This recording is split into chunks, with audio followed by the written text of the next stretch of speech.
یہ جو آج جنرل فیض کو سزا ملی ہے ایک ملٹری کورٹ سے، 27 گواہ ان کے خلاف پیش ہوئے، کچھ ان کے حق میں بھی تھے لیکن 27 گواہ اس مقدمے میں پیش ہوئے اور ان کو اپنے دفاع کا پورا حق دیا گیا، اور آخر کار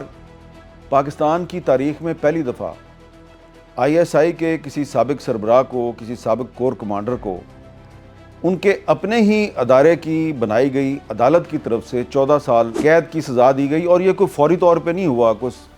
فوری سماعت کی خصوصی عدالت نہیں تھی، یہ ملٹری کورٹ تھی جس نے ان کے خلاف الزامات پر 15 مہینے تک ہیرنگ کی، 15 مہینے تک سماعت کی، اور پھر اس کے بعد جو ان کے خلاف جو فیصلہ تھا اس کو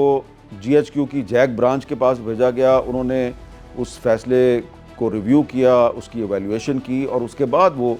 فیصلہ جو ہے وہ سامنے آیا۔ اب یہ فیصلہ اتنا اہم کیوں ہے؟ یہ فیصلہ اس لیے اہم ہے کہ جنرل فیض جو ہیں وہ صرف کرپشن میں انوالو نہیں تھے،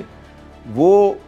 سیاست میں بھی مداخلت کرتے رہے، جیسا کہ ISPR کی پریس ریلیز میں بھی کہا گیا ہے کہ ان کی جو سیاسی سرگرمیاں تھیں ان کو علیحدہ سے دیکھا جا رہا ہے، یعنی کہ اس کا مطلب ہے کہ علیحدہ سے اور بھی ان پر مقدمات جو ہیں وہ چل رہے ہیں۔ تو پاکستان ایک ایسا ملک ہے جہاں پر کہ سپریم کورٹ آف پاکستان نے سابق صدر اور سابق army chief general Pervez Musharraf کے خلاف ایک فیصلہ دیا تھا، اور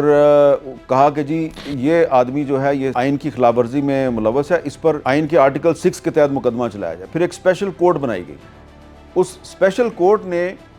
جنرل پرویز مشرف کا ٹرائل کیا، اور اس اسپیشل کورٹ نے ان کو پھر سزا دی، اور جب سزا دی تو اس وقت جنرل باجوہ اور جنرل فیض حمید جو ہیں یہ ان کے پاس طاقت اور اختیار تھا، اور ان کے اوپر وزیر اعظم عمران خان تھے،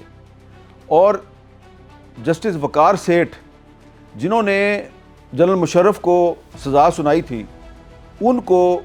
جنرل باجوہ اور جنرل فیض جو ہیں ان کے کہنے پر کچھ سیاستدانوں نے پریس کانفرنس کر کے ذہنی مریض قرار دے دیا۔ یعنی کہ ایک جج جس کو کہ آپ کو اپریشیٹ کرنا چاہیے کہ اس نے پہلی دفعہ کسی ڈکٹیٹر کو، کسی فوجی جرنیل کو سیاست میں مداخلت کرنے پر، آئین پاکستان کی خلاف ورزی کرنے پر سزا دی، تو اس کو آپ نے ذہنی مریض قرار دے دیا، اور پھر بعد میں جسٹس وقار سیٹھ صاحب جو ہیں ان کی پرسرار حالات میں موت واقع ہو گئی۔